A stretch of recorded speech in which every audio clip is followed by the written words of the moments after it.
2,500 years. Memory embedded in the sun-soaked earth. Thermopylae.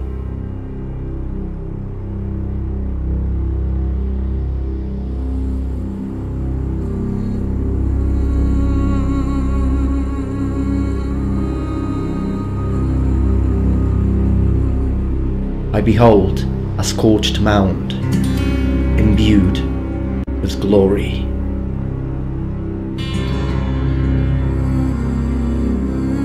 The last stand.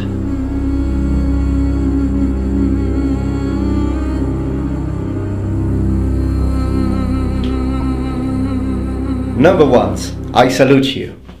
So, Spartans, Macedonians.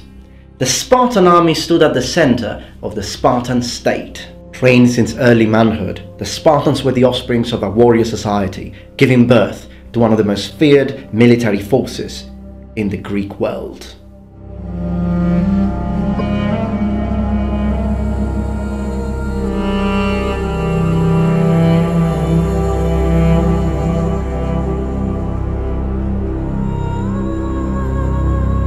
Using the words of the semi-mythical legislator Lycurgus, other cities might have walls of bricks, but Sparta has walls of men.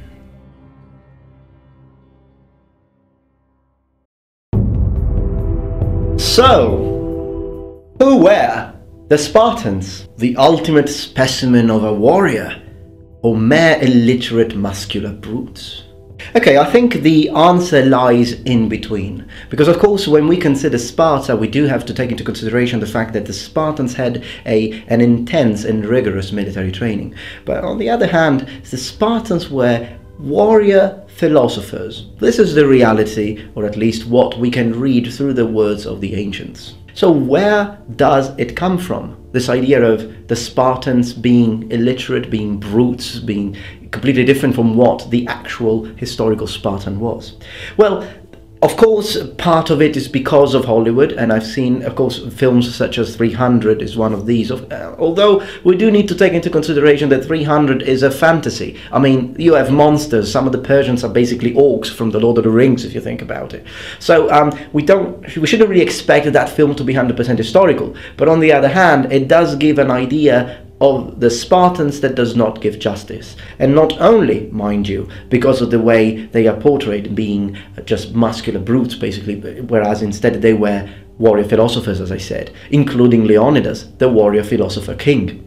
But it's also because of the way they are dressed, or undressed, should I say, because in reality the Spartans were the most armored of all the Greeks.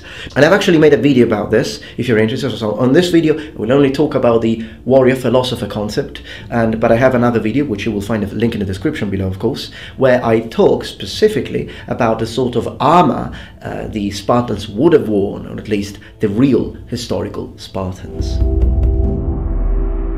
So part of it is because of modern media, and then from the films we have the video games, and of course all of this creates a myth. But part of it is also because often we rely on what the Athenians said of the Spartans. So basically some of the information we have is based on the prejudicial prism of the Athenians. Well, you do need to take into consideration many different accounts, and particularly try to disregard those accounts that are sort of filtered. A similar situation happens with the Vikings, if you think about it. For example, Norse warriors in general who were raiding and attacking monasteries in Britain. Most of the historical information we have on the Vikings come from church annals and church records, but of course they will depict them as demons because they were through their eyes. But historical research and historical understanding needs to try to transcend these filters of perspective, and the only way to do that is consulting several different sources and possibly joining archaeology.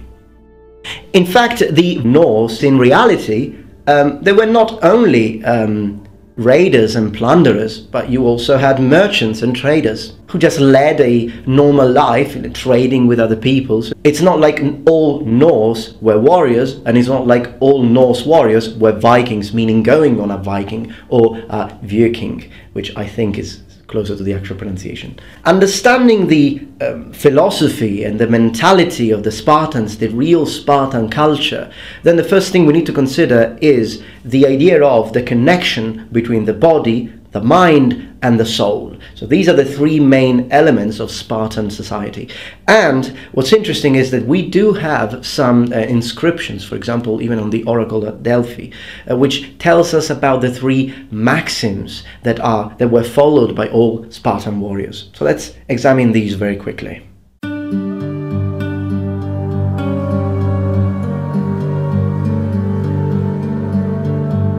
Number 1, know thyself. This idea is that, according to the Spartans, our divine spark interpenetrates our humanness. So body, mind, spirit, a microcosm within a macrocosm. In order to achieve the knowledge of ourselves, we need to consciously devote ourselves to the understanding of our own nature. To dare, to do, to be silent. To be silent didn't mean that the Spartans wouldn't speak, but it would actually mean that they would avoid useless chatter. Number 2, nothing too much. So this one could be translated with the idea of moderateness, being moderate, having self-control, and most importantly, soundness of mind, harmonia, blending light and darkness, dawn and dusk. Number 3, keep the measure.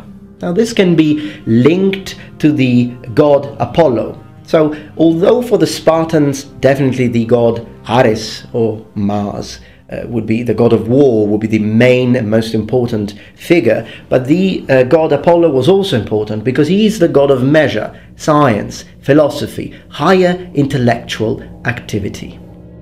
Essence in itself escapes man. He knows only the things of this world in which the finite combines with the infinite. And how can he know measure and intelligibility, the common measure between subject and object, the relationship of self, the subject, to other, the object, the microcosm, the relative, to macrocosm, the absolute.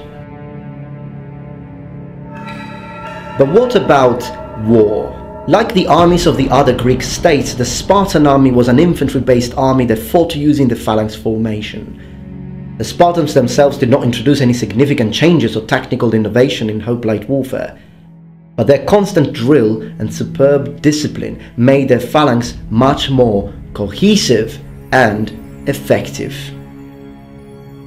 They used the phalanx in the classical style in a single line, uniformly deep in files of 8 and 12 men. The Spartans would normally occupy the honorary right flank when fighting alongside their allies.